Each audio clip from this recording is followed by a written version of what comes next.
Sejam muito bem-vindos a mais um podcast. Estamos aqui na maior feira de franquias do mundo, a ABF Franchising Expo 2022 em São Paulo, com o podcast Fala Franchise em parceria comigo, Rafael Matos, o maior influenciador de franquias do Brasil. Estamos aqui nesse stand incrível em parceria com a ABF Transforma, a plataforma de educação da ABF. Se você nunca acessou, vai lá acessar que tem muito material legal por lá. E a gente vai bater papo mesmo, papo leve, descontraído, bacana, com muita gente. E essa mesa aqui tá riquíssima. Adoro essas pessoas, cada um com grandes histórias, com grandes marcas. Vão se apresentar rapidinho para vocês. E o assunto de hoje é micro franquias, vantagens e desafios. Tem muito desafio, não tem, gente? Muitos. Vamos começar se apresentando. Felipe, por favor, se apresenta. Fala quem você é, da onde você é, Maria Brasileira, fala tudo. Já comigo. Prazer estar aqui, Rafa, com pessoas tão importantes aqui, né? Não vou nem falar o nome delas, vou deixar elas se apresentarem também. Eu sou Felipe Boranello, sou sócio fundador da Maria Brasileira, rede de franquias especializada em limpezas e cuidados para residências. Também atendemos corporativo e tudo mais. Nossa missão é facilitar a vida das pessoas. Essa é a nossa missão de vida. A Maria Brasileira hoje é líder do segmento. Nós temos 440 unidades espalhadas em 26 estados brasileiros. E o papo aqui que é microfranquia é muito legal porque a Maria Brasileira nasceu como microfranquia pura mesmo. Nós não temos outro modelo de negócios. E a gente tem a felicidade de comemorar, né? Estava falando contigo aqui um pouquinho antes que a Maria Brasileira em 2021 tinha ganho como a melhor microfranquia do Brasil. E essa semana fomos agraciados, abençoados e reconhecidos novamente como a melhor microfranquia do Brasil, eleita aí pela PEGNI, junto com os parceiros. Muito bom, parabéns, cara. Vocês merecem mesmo. De verdade. Muito obrigado. Super merecido mesmo. Sou fã desse menino aí.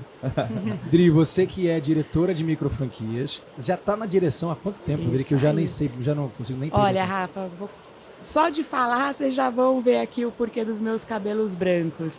Eu sou associada da BF desde 1997, que foi o ano que a gente começou a franquia da Nut Bavarian. Pra você ter ideia como faz tempo, né? E como diretora da BF faz 6 anos.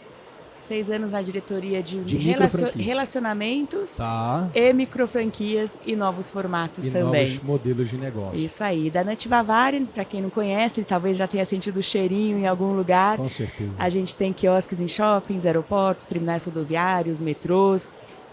E também vende por outros canais, em supermercados, farmácias, cafeterias, além da linha de food service e a parte toda de eventos. Muito bom. Quantas unidades já? De franquias, nós temos hoje 115, se não me engano, funcionando. Perdemos algumas na pandemia, infelizmente, podemos falar sobre isso depois. E cerca de uns 700 pontos nos outros canais. E não começou como micro, né? Ou já começou como micro lá atrás? Já começou como micro, só que na época eu não sabia o que era micro. Que, aliás, Rafa, posso fazer uma aberturinha sobre esse assunto? Porque, assim, como eu falei, associado da BF desde 1997, demorou uns 15 anos para eu entender que eu era microfranquia. Porque na minha cabeça, microfranquia eram aquelas franquias que o pessoal trabalhava em casa, que era um empreendedor individual. Sim. Eu tinha essa visão, eu que estava lá dentro, né? Até mas que já se falava na época de microfranquia ou não? Já começava a se falar, mas ainda não estava muito definido. Que microfranquia, para quem não sabe, são todas aquelas franquias de investimento inicial total de até R$105 mil. Então não tem a ver ser home base, não tem a ver ser do empreendedor ele mesmo trabalhando sozinho. Tem a ver com o investimento inicial total. E sim, a Nut Bavarian sempre esteve abaixo do valor considerado como microfranquia. A gente tem hoje formatos maiores. Mas o tradicional ele fica abaixo. Muito legal. Do outro lado, a gente tem a Ana, da Honest Market. Fala um pouquinho pra gente como funciona o modelo de negócio. Bem recente, né, no franchise, em 2 anos. Bem recente. A pandemia deve ter acelerado muito o modelo de negócio. O que foi negativo para muitas pessoas foi positivo pra gente, né? Conta Sou Ana Paula gente. Moraes. Agradeço pelo convite de estar aqui. Uma honra estar nessa mesa de peso. A Honest Market Brasil surgiu através do modelo de negócios visto lá fora. Então, de mercados de autoatendimento, um dos nossos sócios viajou para fora, foi morar na Austrália, e aí quando ele foi pagar as compras dele, não tinha ninguém no caixa. Ele falou, Não tem ninguém aqui, né? E aí ele ficou impactado por esse modelo, voltou para o Brasil, e aí a gente iniciou uma indústria de alimentos ultracongelados saudáveis, era um nicho bem específico. E em vez de distribuir isso para o grande varejo, vamos usar o modelo Honest Market para colocar isso dentro de corporativos. Então aqui em São Paulo foram mais de 60 pontos de venda atendidos neste modelo, que as refeições ficavam num freezer incomodado dentro da empresa. Legal. Então o colaborador pegava a refeição e fazia o próprio pagamento. E aí daí surgiu, mas já que vocês estão aqui, não tem como colocar um refrigerante, já que vocês estão aqui, não dá para colocar um chocolate. E essa empresa, ela tinha uma história muito voltada para a saudabilidade. Então, um uso de de corantes, de conservantes, um certo nível de cuidado com sódio, com açúcar. Não tinha como contar essa história toda e vender outros tipos de produtos que não se enquadrassem nisso, né? Então, daí surgiu a Honest Market Brasil justamente para atender a solicitação dos próprios consumidores. E aí a gente começou a formatar para atender. A gente já tinha operação em São Paulo, estendeu a operação para Porto Alegre e depois a operação para Florianópolis. Então, tem outras pessoas em outros locais querendo replicar esse modelo de negócios. E aí foi uma coisa meio junto, assim, de a gente entrar no residencial para o final de 2019, porque se as pessoas estavam consumindo, né, direto de iFood, Rappi, Uber Eats, agora extinto, mas se elas não queriam mais cozinhar tanto assim, elas realmente queriam consumir as refeições prontas, por que a gente não colocava um freezer dentro do condomínio? E aí surgiu o aumento de portfólio de produtos pela solicitação, então a gente começou a atender novos canais e aí formatou o Honest Market Brasil para atender desde condomínios residenciais, corporativos, empresas, enfim. Isso final de 2019 e aí 2020 veio a pandemia, o que pra gente foi esse ponto positivo, porque acelerou a tomada de decisão do síndico, né? Principalmente, a gente teve que desmobilizar dentro do corporativo e trazer isso para o residencial. Então, os síndicos que antes olhavam e falavam, é legal a ideia, mas vamos ver, quem sabe na próxima assembleia a gente passa. E eles começaram a demandar isso muito mais. Então, e dentro dos franqueados também viram a oportunidade de trabalhar com esse modelo de negócios. Hoje, quantas unidades franqueadas no Brasil? A gente tem 57 franqueados já com 60 pontos de venda, atendidos de Porto Alegre a Belém do Pará. Muito legal. Gente, vamos começar o papo então, que microfranquia é o seguinte. Franquia barata, traduzindo aí, né, para a linguagem popular, franquia barata. Essa é a palavra-chave mais pesquisada no Google, na nossa temática de franquia. Se você fizer qualquer comparação, franquia de sucesso, franquia de loja, franquia de quiosque, franquias baratas estão sempre acima de 60 mil pesquisas, ou seja, a maior parte das pessoas que estão querendo uma franquia, não tem muita grana e acaba realmente encontrando ofertas de microfranquias no Brasil. E que grande parte delas trazem muitos benefícios e algumas desvantagens, ou na verdade desafios, que são específicos de microfranquia, né? Eu queria que vocês falassem, na experiência de vocês, primeiro o que vocês veem como pontos positivos, vantagens do nosso modelo de microfranquia. Posso colocar só um ponto também, uma curiosidade, Rafa, que no portal do franchising, que é o portal também dos mais acessados aí do mundo de buscas por franquia, 85% das procuras são para franquias baratas, franquias de baixo investimento, franquias abaixo de 100 mil reais. Sim. Então você vê que é verdade isso, que as procuras são bem grandes. E eu vejo assim, quando a gente formou até a nossa comissão de microfranquia, eu fiquei curiosa para entender, são negócios tão diferentes entre eles, limpeza, mercado, enfim, anúncio né, nos saquinhos de pão, quiosques, o que essas marcas têm em comum para a gente conseguir achar características para formar uma comissão de microfranquia?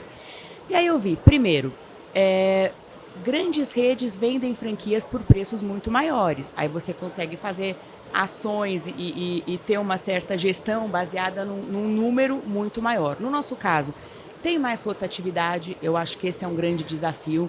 A pessoa investe menos, então é mais fácil ela mudar de negócio ou ela sair do negócio. Não sei se o Felipe concorda comigo, esse é um ponto que acontece bastante. Você não ter o ponto físico em muitos dos casos, alguns até tem, inclusive a gente fez a pesquisa, boa parte são lojas, mas normalmente não são lojas de shopping, então você não tem aquele, não vou dizer que é aquela âncora, mas aquela coisa que te prende naquele lugar, então também é mais fácil a pessoa desistir ou mudar de ponto.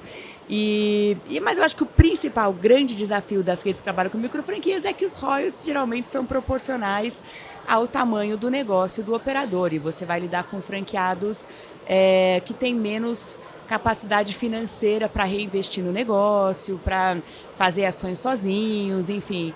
Tem um belo trabalho. Vou deixar eles falarem um pouquinho, senão eu vou ficar... Não, claro. Eu concordo perfeitamente com a Adri. Pensando em questões de pontos positivos, a escalabilidade, a rapidez que você consegue aumentar o seu número de franqueados, a sua rede, ela é relativamente mais fácil quando você está nesse universo de microfranquias. A Adri trouxe esse dado importante, né? A cada 85%, né, que a Adri falou, a cada 10 pesquisas aí, quase 9 são de franquias de até 100 mil reais. Então, mais gente está buscando, então você consegue crescer mais rápido. Uma coisa que é muito natural, está se tornando cada vez mais tendência, é o home-based, né? Até um outro dado que a gente teve também acesso de uma pesquisa que o Departamento de Inteligência da BF apresentou para a gente, foi feito em maio agora de 2022, mês passado, que até 2020, das unidades de microfranquias, nós tínhamos em torno de 10% das unidades de microfranquias que trabalhavam home-based. E não era tão natural você falar de home-based antes da pandemia. Agora, 2 anos depois, esse número triplicou. Já são quase 30% das unidades de microfranquias trabalhando home-based. E quando a gente fala trabalhar home-based, você também traz outros benefícios por consequência. Redução de custo para o franqueado. Você não tem mais que pagar condomínio, você não tem que pagar mais aluguel, o 13º do ponto, energia, água, aquela história toda. Você traz um ganho de qualidade de vida, inclusive, para o franqueado. Ele tem mais horas de sono, ele tem menos tempo perdido com o trânsito e tudo mais. E isso reflete no trabalho dele lá na ponta com o cliente, no relacionamento dele com o franqueador. Então, reforçando aí alguns benefícios que a Adri já falou, esses eu aponto tanto para o franqueador essa escalabilidade e tanto para o franqueado também esses pontos positivos. Você tem uma coisa para acrescentar, Ana? Eu acho que o que é muito legal de microfranquias, de ser esse investimento de até 105 mil reais, é que é o primeiro passo para muitas pessoas que querem empreender. Então elas vêm nesse setor, né, em franquias baratas, por isso que eu acho que é uma das realmente buscas que mais tem resultado, enfim, tem mais procura, aliás, das pessoas que querem empreender, mas ainda se sentem inseguras. Então acho que o home base também vem por isso, eu quero testar talvez uma franquia, mas não quero necessariamente ter que ter um ponto comercial, isso fica dentro de uma realidade que eu consigo ter de um dinheiro que eu vim acumulando ao longo da vida, ou o que aconteceu agora recentemente na pandemia, muitas pessoas que foram desligadas, então tem um pacote de benefícios, né, por causa desse desligamento, e fala, bom, agora é a hora de eu fazer isso. Então acho que a microfranquia tem como oportunidade realmente ser uma acessibilidade, e tanto de empreendimento, quanto de fazer uma transformação social, né? Mais pessoas ascendendo justamente por utilizarem esse sistema para ter os seus primeiros negócios. É a porta de entrada, né, Rafa? Exato. Para o empreendedorismo, com suporte, com treinamento, com compra em escala, enfim. Vantagens tem um monte. Posso pegar o gancho disso que as meninas falaram, que a Ana e que a Adri falaram sobre um desafio? Justamente por ser essa porta de entrada, que é incrível. Inclusive a gente fala da responsabilidade social, né, que existe. Sim. Porque quantas vezes através da microfranquia que a gente consegue dar acesso para novos empreendedores, né, e que vai gerar emprego, vai gerar renda e tudo mais. Mas o desafio, né, que a gente estava falando desses 2 tópicos, os pontos positivos e os desafios, é justamente que muitas vezes é o primeiro negócio. É alguém que trabalhou como CLTista a vida inteira. Então você também tem que prepará-lo como pensando gestor. como gestor. Então você tem que dar uma educação financeira, você tem que dar até ser um pouco de psicólogo, né, dele, porque o salário dele não está garantido no final do mês. Sim. Então você também é um desafio preparar esse perfil de franqueado, né, de micro franquias para essa realidade. Isso é fundamental. No nosso treinamento da Premia Pão, lá atrás, há 7 anos atrás que a gente fundou, o primeiro treinamento de todos, antes de falar de vendas, antes de falar de anúncio, é mindset. Porque a gente sabia disso, cara. É muito difícil, não é difícil, mas assim, é muito diferente o mindset de uma pessoa que está empreendendo, de que sabe que o esforço dele ele é diretamente proporcional ao seu resultado, à sua dedicação, ao seu resultado. Esse mindset é muito diferente do mindset de alguém que está há muito tempo trabalhando no banco, ou há muito tempo trabalhando, enfim, em uma outra empresa. Então, eu acho que isso é fundamental. Agora, eu queria puxar um assunto aqui polêmico, porque quando a gente fala em microfranquia, a gente tem o teto de 105.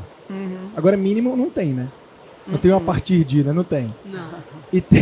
E tem algumas franquias, inclusive que estão até associadas e tal, que tá lá. A partir de 2, 3 mil reais.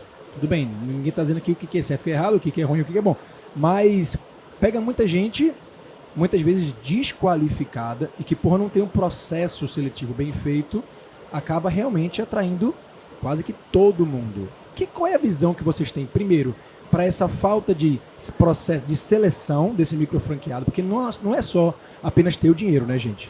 Não é só. 3 mil, qualquer pessoa basicamente consegue pegar um empréstimo aqui, ou um emprestado. O que vocês acham sobre isso? Ô, Rafa, eu vejo assim, tem duas coisas, tá?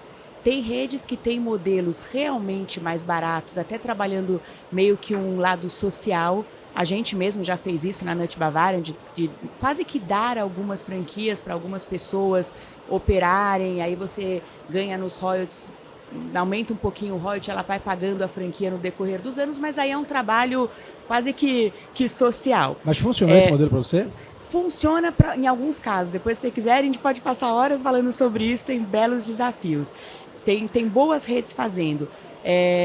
Claro que qualquer franqueado, independente do valor, ele tem que estudar a circular de oferta de franquias, lembrando que a microfranquia está dentro da mesma lei da franquia tradicional, né? Tem que ter COF, tem que ter aquelas coisas todas, transparência na relação e na informação. E o franqueado tem que entender quem é aquela franqueadora, porque 3 mil reais para mim pode não ser nada, mas para a pessoa pode ser o dinheiro da vida dela. E é outra coisa que ela não deve colocar todo o dinheiro que ela tem ali, a gente sabe muito bem o porquê. Mas eu vejo assim, quando a gente fala de investimento inicial total, aí tem uma outra coisa que nem todo mundo define da mesma forma.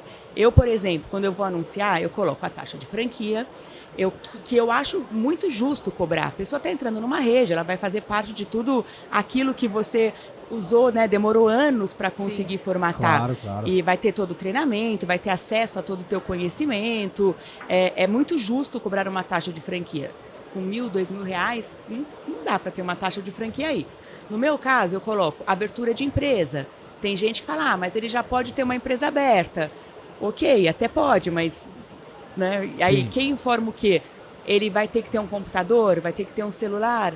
Mas ele pode usar o computador e o celular dele, aí não põe na conta. Então também o candidato tem que olhar naquele número que está sendo anunciado, qual que é a proposta. Perfeito. E o que mais ele vai ter que gastar além daquilo. A sua taxa hoje tá quanto e qual é o valor investimento total? Hoje a nossa taxa está 40 mil reais e depois tem aí mais em torno de 35 com todos esses, isso para um quiosque tradicional, né? Com todos esses outros gastos de quiosque, uniforme, eu ponho uniforme, computador, sistema, enfim. Sim. E aí tem o capital de giro também, que aí depende de ponto para ponto, não pode se esconder. Tem operações que o capital de giro é muito menor. De repente, um serviço, você não precisa ter estoque, você não tem que ter o dinheiro do aluguel, como no meu caso precisa ter. Então aí vai de negócio para negócio. Mas mesmo assim precisa. No meu caso, por exemplo, eu sei de vocês, que é home base, mas eu contabilizo o royalty fixo dentro do capital de giro, para pelo menos uns 6 meses aí ele segurar a onda. Sem dúvida. E assim, a Adri falou muito bem sobre a valorização, até porque eu acho que cada rede tem a sua liberdade, né, de colocar o seu valor, etc. Mas existe algo muito comum, e as principais redes fazem isso, que é reinvestir na própria rede. Então, se eu estou cobrando uma taxa de franquia tão baratinha assim, puxa, eu quero crescer com a minha rede, eu quero estar nas principais meios de comunicação. Então, muitas vezes a taxa de franquia para o franqueador, ela é importante para isso, para reinvestir na equipe, na própria rede. E como eu sei que o canal aqui também tem muitos franqueadores que nos ouvem, né? Eu costumo falar muito, eu costumo fazer muita associação, assim, pra gente que vem me perguntar, que tá começando, né? Que tá no mundo aí de franqueabilidade, enfim. Eu falo muito sobre essa questão da venda, né? Do departamento de expansão de uma franqueadora. Ela é praticamente o RH de uma empresa, né? É ela que vai admitir o profissional, no caso, vai admitir o franqueado para entrar. Então, fazendo assim, fica mais fácil a associação, porque enquanto o RH, você quer colocar o melhor perfil, a pessoa que que se relaciona bem interpessoalmente, que tem aqueles skills que você determinou. A mesma coisa tão importante é para o franqueado, porque é um cara que vai ficar com você, vai representar a tua marca, que vai, enfim, vestir a tua camisa literalmente, porque vai estar com o teu uniforme ali. Então, você não pode vender a qualquer preço, e não é só questão de preço ou valor, é questão de perfil.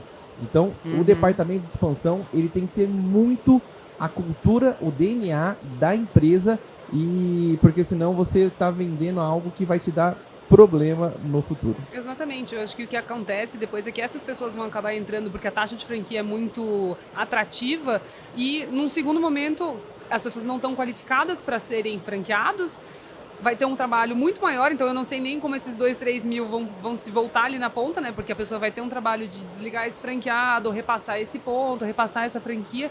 Então acaba nem fazendo sentido, faz realmente mais sentido começar a lição de casa desde o início de forma correta, determinando quem é o público. E aí um público com 2 a 3 mil, realmente, como tu disseste, é uma pessoa, é um ticket muito acessível, né? Sim. Então tu acaba abrangendo um número maior. E como que depois disso eu trouxe 60 pessoas, 60 leads, como que eu vou qualificar essas pessoas para saber, independentemente de pagar 2 ou 3 mil, quem são desses 60 com disponibilidade para pagar 2 ou 3 mil que vão se manter na minha rede, que vão vestir minha camisa Perfeito. e que vão dar... E não é só sobre o valor que você está cobrando, e sim o compromisso que você gera ao você se valorizar. Quando você está pagando R$1.000 por algo, você tem um compromisso X. Quando você paga R$100.000 por algo, teu compromisso é outro. Você, como investidor, você vai querer se esforçar mentalmente muito mais para que você consiga, através do seu esforço, garantir aquele retorno de investimento. Então, até a mentalidade do cara que está entrando é outra. São duas formas de você qualificar a partir do momento que você precifica bem a sua taxa de franquia. Primeiro, por essa questão do compromisso.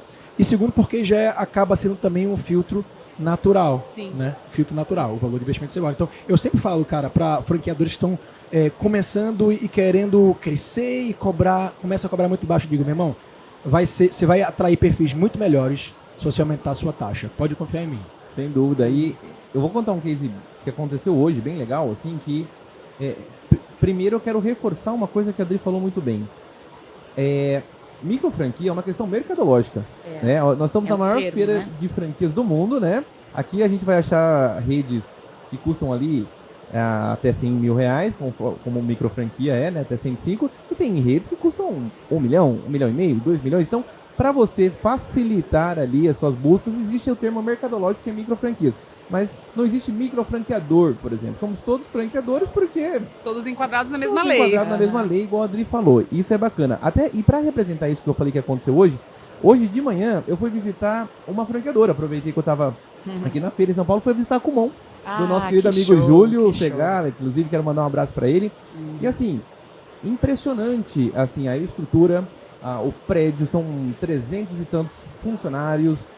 O Kumon, enfim, com sede no Japão, só no Brasil são mais de 1.500 unidades. Então, assim, só para mostrar que não é porque eu estou imerso no segmento de micro franquias que eu vou ter algo pequeno, que eu vou ter algo... E a Kumon é tão legal que eu falei do case, que eles, por exemplo, eles têm um processo de expansão que demora 6 meses para você admitir treinamento, na verdade, né? Faz parte já do treinamento deles. Faz parte. E se você não se qualificar nesses 6 meses, já é a prova que estava falando aqui, tipo, olha, então não é para essa rede mesmo. É o processo seletivo. Pois é, então tá aí, não é porque é micro franquia que a gente tem que pensar realmente, pagar pequeno ou uma estrutura pequena, não. Tem muitos franqueadores que estão no segmento de micro franquias que tem uma estrutura incrível e invejável. Inclusive muitos com selo de excelência, né, Rafa? Sem dúvida, sem dúvida. As franquias home-base, eles acabam também aderindo ao modelo onde o franqueado ele faz o papel comercial. No seu não é muito o caso, né, Dri? Porque você tem um ponto físico e os clientes acabam chegando... Mas e esse é um ponto interessante, porque assim, no perfil Claro que, como a gente falou, tem micro franquias de vários segmentos, de vários setores, mas normalmente aquele franqueado de microfranquia, ele é mais operador do que investidor.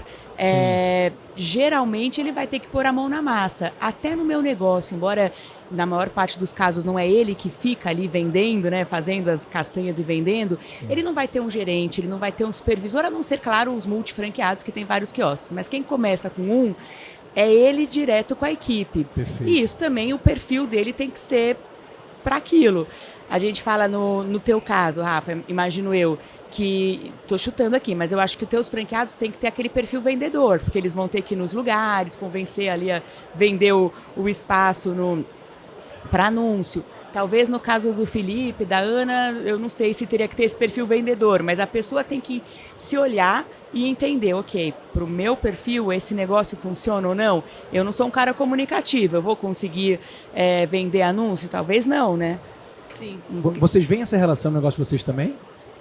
Na Maria Brasileira aconteceu uma coisa interessante. Primeiro, que a gente não nasceu com a possibilidade de trabalhar home base, igual a gente estava falando aqui. Era lojinha antes? Loja, ou ponto de rua, ou até em prédio comercial, porque a Maria Brasileira, né, a gente trabalha com limpeza, profissionais domésticos, a gente veio, o nosso primeiro objetivo era profissionalizar o mercado. Sim. A última coisa que a gente queria era tocar o telefone e atender uma criança, ou o cachorro latindo no fundo, aquela história toda, porque a gente queria profissionalizar o mercado, então não, tem que ser loja, tem que... Ok, a gente estava nascendo, então fazia sentido. Depois, em 2018, que a gente mudou esse mindset aí, né? Naquela época nós já éramos líderes de mercado, então beleza. Mas uma coisa interessante em relação a essa questão de vendas, Rafa, é porque o nosso perfil realmente tem um budget limitado em relação a investimentos. Muitas vezes o cara não consegue fazer altos investimentos. Mas quando a gente migrou para home office, muitos dos nossos franqueados falavam, opa, o aluguel que eu pagava R$2.000 não pago mais, o condomínio não pago mais, a energia... Eles começaram a fazer investimentos digitais. Então, Instagram, Facebook, Google AdWords. Então, o nosso negócio faz muito sentido, porque até o foco somos nós na casa do cliente, né? Sim. Então, a gente, claro, capacitou também em questões de como fazer isso e tudo mais. Então, essa verba que ele deixava de ter que pagar em custos fixos, que não existem mais, ele começa a investir em redes sociais, em mídias sociais. E até mesmo mídias offline. Eu já vi diversos outdoors da Maria Brasileira em algumas cidades. Sem dúvida. Inclusive também nos nossos saquinhos em diversas cidades do Brasil já tiveram Também. divulgações da Maria Brasileira. Olha que legal. É, rapaz. Tá. Collab. On e off, né? On Tem e que- off, com on e off. certeza. É isso mesmo. Dentro do que a gente tem dentro da Honest Market Brasil, uma coisa interessante é porque as pessoas vêm justamente com essa dúvida. Tá, mas eu não sei exatamente como é que eu vou vender, como é que eu vou vencer a objeção de um síndico ou de um RH, enfim. Que pra não é instalar. fácil, né? Vender para um síndico uma parada. Meu Deus do céu. Pra é um quem já foi ambiente para alguma toda reunião de parte. síndico, minha esposa foi síndica, ela adora esse negócio de todo mundo ali, mas eu não aguentava passar 10 minutos na reunião de síndico. Então, e aí assim, não adianta tu ir lá bater na porta do síndico, né, passar na frente do condomínio e falar, quero falar com o síndico, tu não vai conseguir acesso a ele dessa forma. Então, a gente divide em dois grandes papéis e responsabilidades dos franqueados dentro da nossa rede. O primeiro é encontrar esse ponto de venda, então encontrar um condomínio, e isso começa muito com a rede de relacionamento, né? Eu tenho um amigo no prédio da minha mãe, no prédio da minha colega, enfim. Então começa com a rede de relacionamento e a gente capacita esse franqueado para fazer isso, e a franqueadora também atua com isso. Então nós como franqueadores somos maiores interessados em que o franqueado abra o primeiro ponto de venda. É claro, a gente diz que ele muda de fase no jogo, né? Ele entrou na base e depois quando ele começa a operar, Level up. Exatamente. Então a gente prepara isso e tem campanhas, claro, para trazer isso para parcerias dentro de administradoras, empresas de facilities, para ajudar o franqueado a encontrar esse ponto de venda. Eu já participei de assembleia com um franqueado, assembleia de condomínio que estavam discutindo o assunto, não, vamos lá, pega pela mão, vamos apresentar e tudo mais, porque tu vai capacitando esse franqueado e ele vai começando a desenvolver esses skills. Então, a primeira reunião que ele participa, ele tá assim, suando frio, ele não sabe exatamente o que ele vai falar, apesar de ter passado por toda parte de treinamento.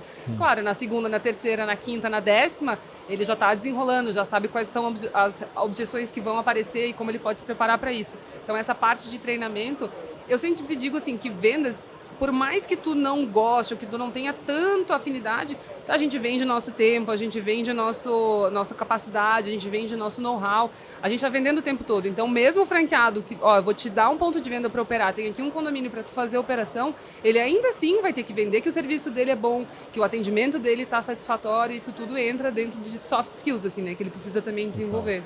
Pegando esse gancho, o que vocês, se vocês tivessem que dizer apenas uma palavra, um adjetivo do que seria a principal habilidade de um micro franqueado de sucesso, qual seria? Uma palavra. Olha, eu Desafiadora falaria essa. a frase, né? Mas não é uma palavra. eu ia falar Eu acho isso que também. disciplina é um que retrata bem, Isso aí é bom.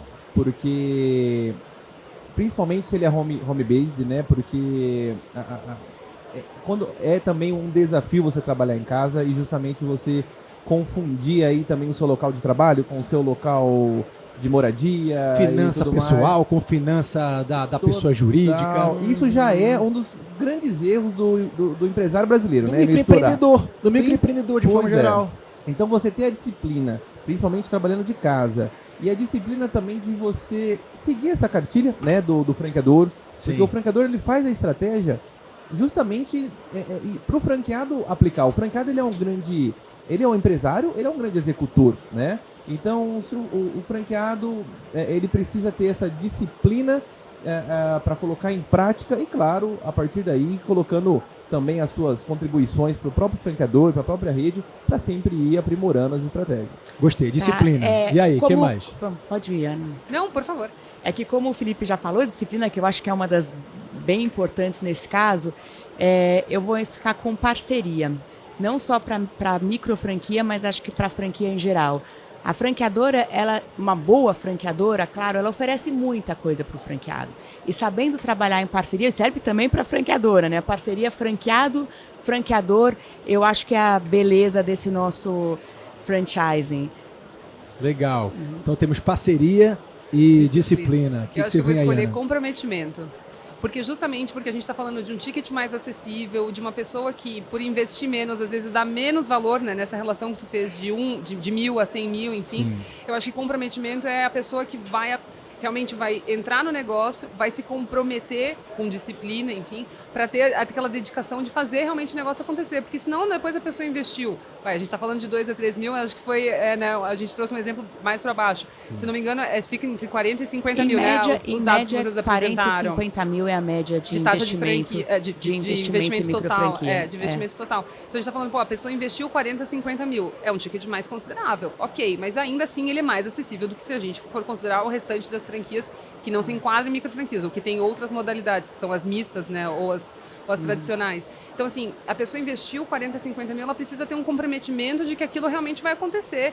E apesar dela ter esse investimento, que é um ticket um pouco mais elevado do que 2 a 3, é a dedicação, acho, para ela fazer que aquilo retorne para ela. Porque senão, depois, no meio do caminho, justamente porque a gente trouxe pessoas com um ticket mais acessível, a possibilidade, acho que esse é o desafio, né? A possibilidade primeiro de qualificação, de explicar o que é um modelo de negócio, o que é um DRE. Eu só nem sabe, vocês estavam falando de confundir, né? A gente vende produtos. O meu franqueado compra produto da indústria. Compra refrigerante, compra bebida alcoólica. Para ele não retornar isso, eu vou pegar uma parte do que eu comprei pela empresa e levar para casa, assim. Não, calma, vamos separar exatamente as coisas. Então, acho que eu ficaria com um comprometimento que é olhar para longo prazo, médio e longo prazo e falar, não, eu estou entrando aqui, a nossa rentabilidade, o retorno do investimento está estimado em 12 meses. Então, é rápido até.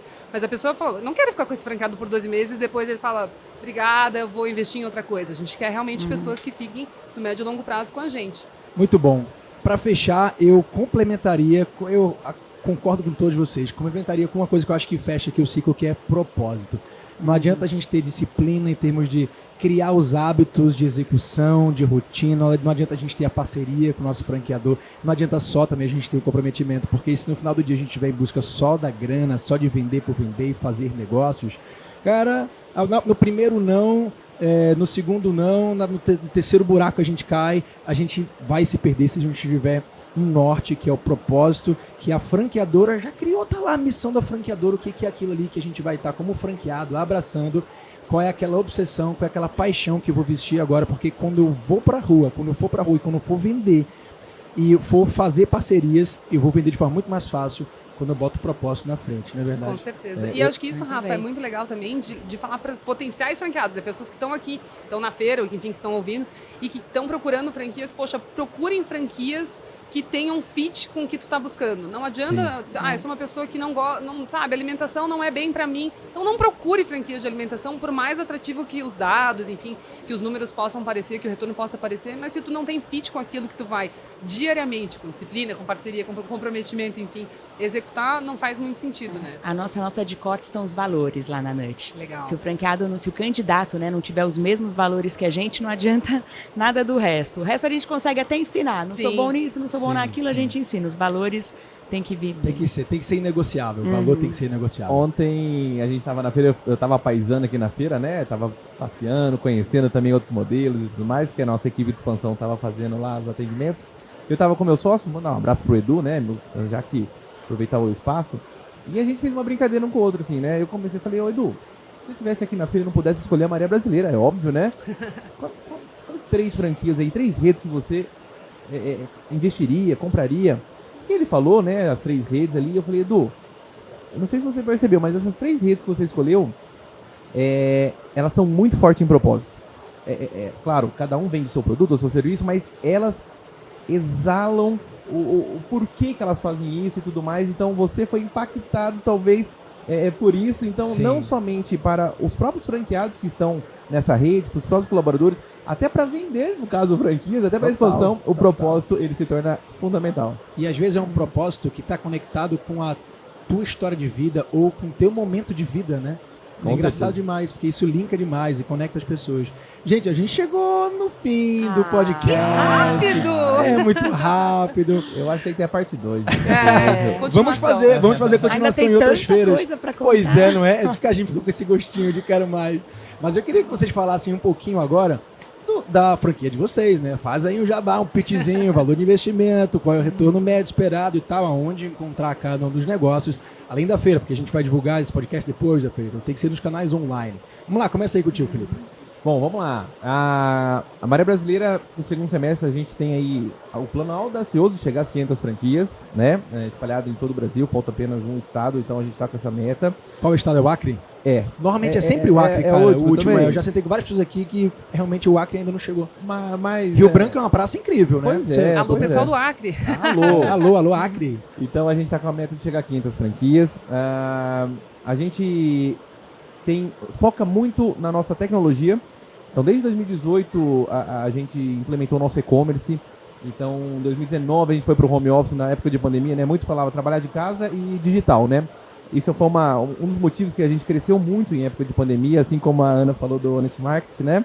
A gente cresceu 73% na nossa rede em 2020 e 2021, nos últimos 2 anos. Muito bom. Muito por conta, claro, do segmento, né? O segmento de limpeza foi considerado essencial, né? Então, a gente pôde atuar.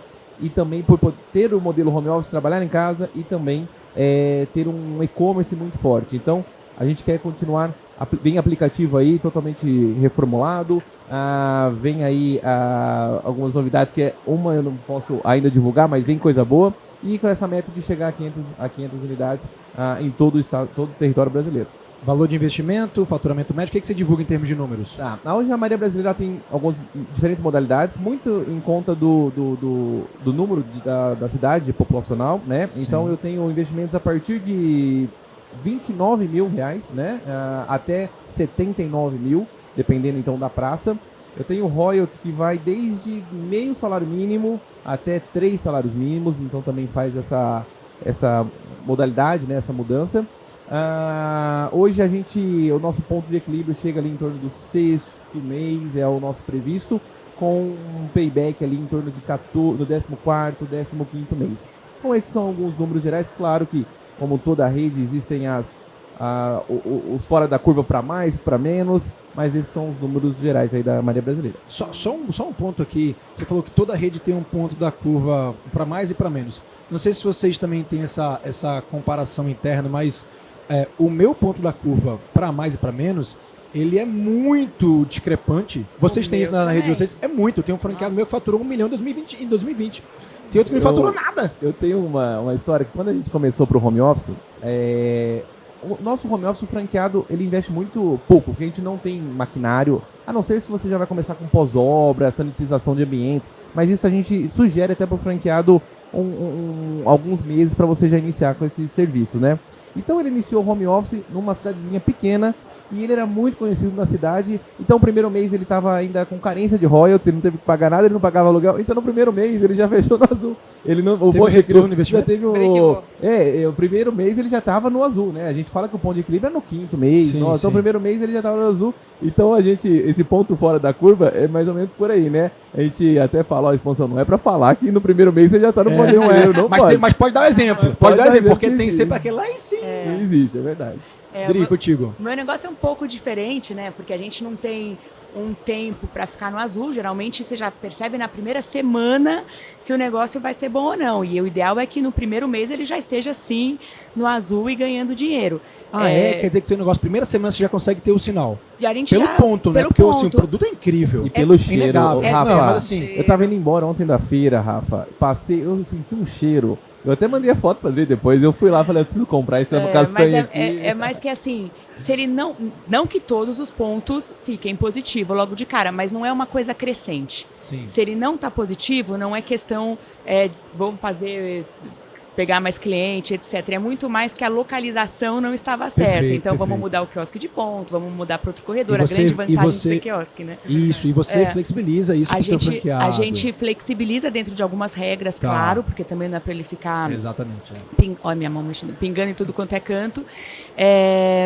Mas assim, geralmente, de cara a gente percebe se ganha ou não. Muita diferença do pior para o melhor ponto.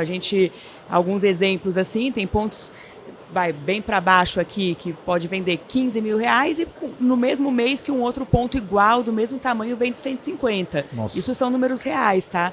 Depende muito da localização e também, claro, do franqueado, da equipe, conversão de vendas, etc. Nossa taxa de franquia hoje, eu falei já, 40 mil reais, com mais uns 35 aí de investimento. Temos royalties de 8%, que a gente divide 4% do aluguel do equipamento elétrico e 4% de royalties. 2% de fundo de promoção. O que mais que você tinha perguntado? Payback médio da rede aí em torno de 12 a 18 meses, depende muito do aluguel. Aí o aluguel é que é o nosso grande desafio. Porque o nosso produto precisa ter um bom ponto, com fluxo e com aluguel viável. Essa pra gente hoje é a maior dificuldade. Nós temos vários franqueados já pré-aprovados e encontrar o bom ponto é o que pega. Mas É em o que cima pega. desse gargalo, eu sei que tem um novo modelo de negócio para surgir. Aí. Tem também, tem alguns. A É. gente está aqui mesmo na feira, a gente está lançando tanto o modelo de feiras e eventos que voltaram, ainda bem, né? Essa feira é um exemplo, a gente está além do Boulevard aqui de microfranquias, a gente está também com quiosque na praça, vendendo muito, muito bem. Então a gente quer ter mais operações em feiras e eventos pelo Brasil. Mas é um modelo exclusivo, feira e evento. É um modelo exclusivo, porque você tem que ser fácil transportar, Tá. levar, caber atrás de um Mas então o do carro da franqueado, pessoa. dá para entender, o franqueado ele pode operar só em feiras Pode. e eventos? Ele pode operar só em feiras e Olha, eventos, que ele legal. pode ter um quiosque num shopping Sim. fixo e ter um quiosque em fazer os feiras e dois. eventos. Nós temos vários canais, como o programa que é de franquia, eu vou falar do de franquia, porque tem milhões de canais aqui de venda de produto, inclusive a gente vai botar lá no teu Sim, já no falei com a teu Dagoberto, mercado, já né, passou lá Ana no meu Paula? stand ontem. Opa, então, vamos pôr para vender lá. Mas falando aqui do de franquias, então, tem esse de eventos, tem o Corner agora também, que é você que já tem uma cafeteria, que já tem um restaurante, uma doceria e quer colocar ali o cantinho da Nut Bavarian, você põe a tua panela, põe o display e tem uma... A gente fala micro franquia, já é a outra também, né? Então a gente está chamando de core, né? O sim, Store né? Store. Aqui nós também usamos o termo Store Store para o tá. quiosque dentro de outras lojas que nós temos hoje no Pets, Telha Norte, Leroy, etc. E estamos finalizando nosso projeto de loja de rua, que esse eu acredito que vai aliviar bastante esse problema do ponto comercial. Esse vai dar bom. Né? E em breve eu mando mais informações. Que legal. Boa. Ana, fala agora um pouquinho da Honest Market. Vamos lá, Honest Market Brasil, a gente está com uma condição especial para a feira, então quem Rapidinho, tiver quando você ouvindo na fala Honest Market Brasil, é porque tem outras em algum lugar do mundo ou não? Não, é porque o termo Honest Market explica o conceito. Então, a nossa marca é Honest Market Brasil. A gente utilizou o conceito para colocar no nosso nome. Tá, beleza. Então, essa modalidade, né, de utilizar o sistema de autoatendimento baseado em honestidade, é que se o conceito fica como Honest Market, a gente é Honest Market Brasil. Tá. Em breve, quem sabe, uma internacionalização. Pois é, meu. A nossa taxa de franquia é 35 mil, sendo 25 mil de taxa de franquia e 10 mil de capital de giro para a abertura do primeiro ponto de venda, considerando uma média de 150 apartamentos. Então, claro, se for abrir já direto num condomínio com mais apartamentos, esse capital de giro pode ser um pouco maior. Mas e o valor da mobília? Ele não investe, não? Não, então, dentro desse capital de giro já está toda a parte Ah, estrutural. já tá. Então, gôndola, display, geladeira, freezer. Primeiro estoque. Estoque, exatamente. Para abertura de um ponto de venda de mais ou menos 150, Legal. 150 apartamentos, que vai ter um faturamento de cerca de 15 a 20 mil reais. Com a rentabilidade de quanto? De lucratividade de 20%. 20%? 21%. Então a gente arredonda para 20%. É porque claro, o preço que você põe lá pela comodidade já é um preço um pouquinho maior do que ele encontra em mercados normais, né? Mas pela comodidade ele paga bem. Exato, ele ainda fica abaixo do que conveniências tradicionais de postos legal. de combustível. Então o consumidor vê muita vantagem nisso, né? Fala, pô, eu sei que é um pouco mais caro que o mercado, mas olha o custo que está o Não, olha a combustível. conveniência total, eu vou que sair. isso. Se eu fosse pedir alguma coisa, mas eu posso pedir no delivery, mas tu vai pagar a taxa de entrega, tu vai ter que esperar e tu vai ter que descer na portaria de qualquer forma. Então já desce e compra no mercado, né? Sim. Com quantos condomínios você já começa a ter um bom negócio? O franqueado começa operando um ponto de venda e ele pode ir escalando. A partir de 10 pontos de venda, ele não paga mais nenhuma taxa de licença. Porque a partir do segundo ponto de venda, ele paga só uma licença de R$ 2.500 por abertura de loja. Sim. E mais a parte estrutural, é claro, né? E aí isso fica direto com ele. E aí, a partir da 10ª loja, ele já não paga mais a taxa de licença. Taxa de licença seria o quê? Desculpa. É a licença da marca, para utilizar a marca da Honest Market Brasil, a parte de sistema e tudo mais. Então, quando ele entra na franquia... Que você cobra, além dos royalties e da taxa de franquia, você cobra a taxa de licença.